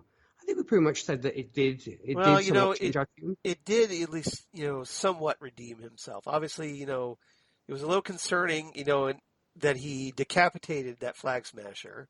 Mm. And there's nothing to say he won't do that again. Yeah. I think he's a potential bomb. But for right now, he's behaving himself. Yeah, so we'll see where he goes. I'm right there with you, Charles. In fact, Ray continues saying, only 2 episodes ago, he did something totally abhorrent. But how do you view him now? And you rightfully said, Charles, is kind of a ticking time bomb at this point because he could go both ways. Either do great things or do even worse things, depending on what, I suppose, Val has him do. And that's what I think they're going to make him a very interesting character to watch going forward. For that reason, exactly. And I'm glad that Wyatt Russell is going to be continuing. I'm so happy too, because he definitely did a great job on this. Yeah. And Ray continues, I'm about conflicted, as his actions are brash, but in the comics you certainly come to side with him in the face of evil. Similarly with Carly, though Sam had a great speech, very effective and one of the best written for the show. Did you gain sympathy for Carly after her death? I certainly did. A little bit. with Sam, I think he phrased it so eloquently that he didn't have a problem with her goals. It was her methods that was the problem, the way she went about it. He literally said, in fact, she was misguided, which was exactly the point. And Ray continues saying, I still viewed her as evil in the way she didn't consider human life. Yeah. And in brackets, he says, she indirectly even says Battlestar's life was pointless. Very poor choice. She was a little bit of a sociopath in that regard. Yeah. So although I very much sided with Sam when he told off the senators, I couldn't find the same empathy Sam had for Carly. I think her role was written quite up and down in that sense. I think we're meant to feel disgust, then have empathy for her, but it was quite a difficult thing to balance. Yeah. I guess that's the point, though. Everything isn't necessarily black and white. I think that's the conclusion of the message, I believe. Right. Let me just I haven't missed anything. I just want to make sure I haven't missed anything here, Charles. Yeah, we don't want to cut you off, Ray. So. No, exactly. I'm just going to check here real quality quick. Control here on the Phantom Zone. Exactly, that's right. Nothing. We don't edit anything whatsoever. So I'm just checking here now. Here we go. Okay, because empathy. No, that's it. Yeah, right. That's how he's doing. Everything isn't necessarily black and white. So, okay. So I just wanted to double check. Okay. Yeah. Well, thank you, Ray, for writing in. Thank you very much indeed, Ray. Next time you're okay to come through the front door instead of the back window, like I said. But exactly. You're welcome. You're more than welcome. Welcome, sir. And we definitely appreciate you listening and watching the Falcon and the Winter Soldier with us, because this has been a ball, and I've really enjoyed it. I've really enjoyed talking with Nick and so if you want to be like Holly, Dave, and Ray, write to us at phantomzonecast@gmail.com. That's phantomzonecast@gmail.com. Or you can find us on Twitter at phantomzonecast on Twitter. Facebook, of course, the Phantom Zone Podcast. Well, we know Ray knows where that is. And you can find us on Instagram at Phantom Zone Podcast. And Nick, where can they hear you and hear more of what the lovely things that you do with a lot of my co-hosts and just all around just wonderful things that you talk about? Well, first off, I want to send a big shout out to Ray, who actually hosts his own Moon Knight podcast, Into the Night. Oh, cheers! Which I definitely want to folks to check out, because he does such a great job of it. And I know, Charles, you're a fan of Moon Knight, so it's definitely a great thing. We are definitely going to talk Moon Knight on this podcast for that TV show. Exactly. So, Ray, you've been warned. You got some competition, my brother, because we are talking some Moon Knight. Maybe we'll have you on. That would be awesome. Hey, right? I'm sure Ray would love to do that. Invitation is there, Ray, if you want. Exactly. Yes, indeed. No, when it comes to me, I do host a Whiskey and Cigarettes show where we play today's country, traditional country, and everything else in between. For more about that, you can visit our website. That's whiskeyandcigarettesshow.com. Podcast-wise, I do host Happiness and Darkness, a superhero movie podcast. We discuss all superhero movies under the sun. If you'd like to join us on there and discuss your favorite superhero movie, you can hit me up via email, happinessanddarknesshow@gmail.com. We're on Facebook, Twitter, and Instagram. And last but certainly not least, Gold Standard, the Oscars podcast, where myself and the lovely ladies that answer the names of Rachel Friend and Zan Sprouse are going through all the Best Picture movies from 1927's Wings to the present day. If you'd like to join us on there and discuss your favorite Best Picture winner, you can hit us up at goldstandardoscars@gmail.com. We're also on Facebook and the Twitter machine. And also, lastly, I want to send a big shout out to the Five-ish Fangirls podcast, which Rachel and Holly are a part of, which we very much love and adore. That said, what about you, Charles? Well, Nicholas. As for me, of course, you can find me at Charles Skaggs on Twitter, at Charles Skaggs on Instagram. Facebook, of course, Charles Skaggs in Hilliard, Ohio, or my blog of geeky things. Damn good coffee. And hot. Damn Good Coffee and Hot, where I talk about all the stuff we talk about here on the Phantom Zone podcast. So all kinds of comic book news, sci-fi news of my other podcasts I do for Southgate Media Group, including, Next Stop Everywhere, the Doctor Who podcast, where Nick's been on, Holly's been on, and right now, Holly and I, believe it or not, just recently talked the Torchwood episode, Something Borrowed. And as we're wrapping up Torchwood month on Next Stop Everywhere, then we're going to be discussing next week The New World, the very first episode of Torchwood Miracle Day, Torchwood Series 4. And joining me for that one is going to be Christine Peruski. So we tried to get Holly back for that one as well, but sadly Holly's her schedule didn't work out. So it's just going to be Christine and I, but that's okay. We have a lot of fun and really looking forward to that one because I haven't talked to Christine for a while. So I hope everybody checks that out. Well, and it'll be nice to have Christine's voice again, because we had her in message form last week on the Fandom Zone. So it's nice to actually hear her beautiful voice, talking to Torchwood with you, Charles. So I'm looking forward to that myself. I am too. And then after that, a certain Dave Proctor is going to be joining us once again. Yay, fantastic. It's been a while since we've had Dave on the show, but we're going to be talking a classic John Pertwee story, Carnival of Monsters. Oh, that's a great one. That's definitely a lot of fun. So stay tuned for that if you want to hear more of the delightful Dave Proctor.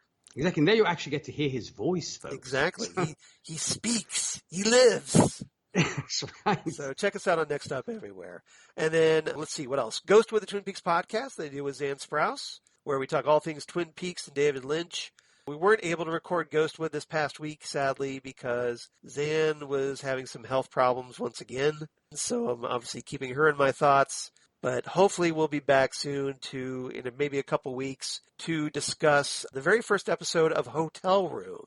Ooh. The very obscure 1993 David Lynch HBO series that he did. It was like 3 episodes long. And we're going to discuss the very first episode, Tricks, which featured, Freddie Jones, who had appeared in a couple of Lynch projects, and, I'm trying to remember the actor's name. Come to me, name. Harry Dean Stanton. There we go. Okay. So Harry Dean Stanton's in that one as well. So it's going to be very interesting to talk about that episode. But Lynch directed that episode, and it's very much a David Lynch project. So check it out. And then on Drunk Cinema, what I also do with Zan, this is our side gig where we have adult beverages, adult conversation. We also didn't get to record that one a couple of weeks because Zan had company, I believe, on that one. So hopefully she had company. So hopefully we'll get that recorded this week. And with the last episode, we talked Forbidden Planet, the 1950s sci-fi classic. And then coming up, we're going to be discussing Kung Pao Enter the Fist, the 2003 martial arts comedy. And I think that's going to be a lot of fun. Zan has not seen this one, just like I had seen Forbidden Planet. So they got to turn the tables on her, and I think she's going to enjoy it. Because Nick can testify, it's a very funny movie. I loved it. It was. It's not what I usually take in movie-wise, but it was a nice change of pace for me, too. And I have a theory, Charles, that Zan voluntarily schedules these episodes during the week we have Gold Standard, because let's be honest, Drunk Cinema is the Gold Standard after party. So she likes to go to the after party after discussing these very serious highbrow movies. Right. And then with me, she gets to cut loose, right? That's right. She gets to act like an adult on Nick's podcast, and then for me, we get to be kids and goof around. So exactly, recess is in progress at that point. Exactly. So that's okay. I guess that's where we stand, isn't it? All right, that's all right. I'm cool with that. I'm accepting of it. I can deal with it. So please check us out there. And then let's see what else. I guess that's it. Nick, did you have anything else you want to add? No, I just want to once again thank everybody so much for supporting us and listening to us in every form or shape. Be it our personal podcasts. Of course, Titan Talk, it's amazing that we've reached 1,000 likes. Thank you so much, guys. Right. We will soon be coming back.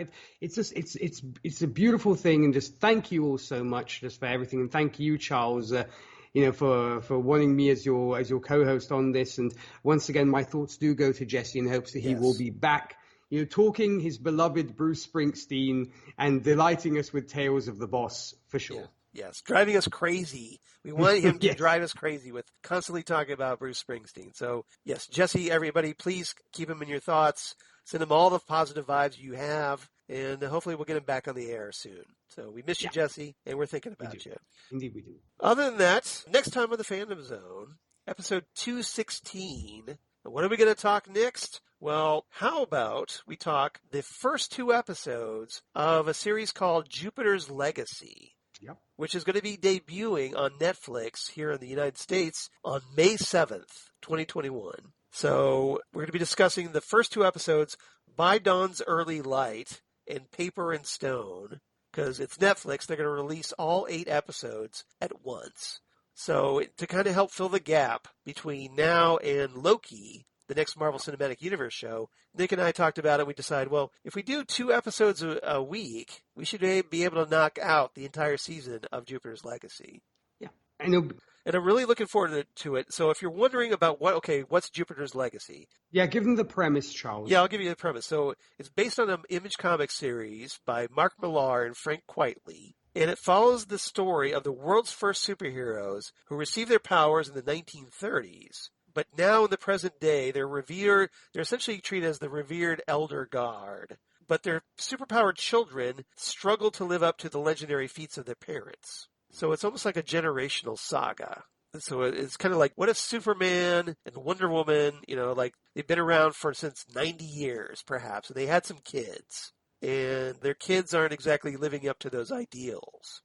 It's a very enjoyable comic book series, so if you're not familiar with it, you could probably go to Comixology, download the issues if you want to get up to speed. Otherwise, I posted the trailer for this on our Phantom Zone Facebook page, and you can check it out there if you want. I think this is going to fly under the radar of a lot of people. This might catch some people by surprise. It could be another Boys. It could be.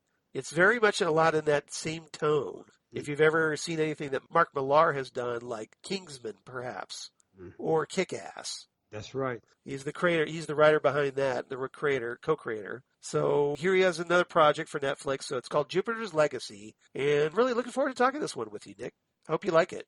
Me too, because as I had mentioned, I mentioned The Boys, which is something that had been way out of my periphery at the time. Right. And I loved it, and I'm very much hoping this will be another little undiscovered gem, kind of like The Boys, which now I love to death and cannot wait for the 3rd season. So I'm hoping that'll be it. And I think it's kind of cool, as I mentioned previously, that we did a little bit of DC, we did a little bit of Marvel, and now we get to do a little bit of Image. Yeah, we got to spread it around, right? Exactly. All right. So that's what we're going to do. So next time, like I said, episode 216, By Dawn's Early Light and Paper and Stone, the first 2 episodes of Jupiter's Legacy, right here on the Phantom Zone podcast. Goodbye, everybody. Ciao.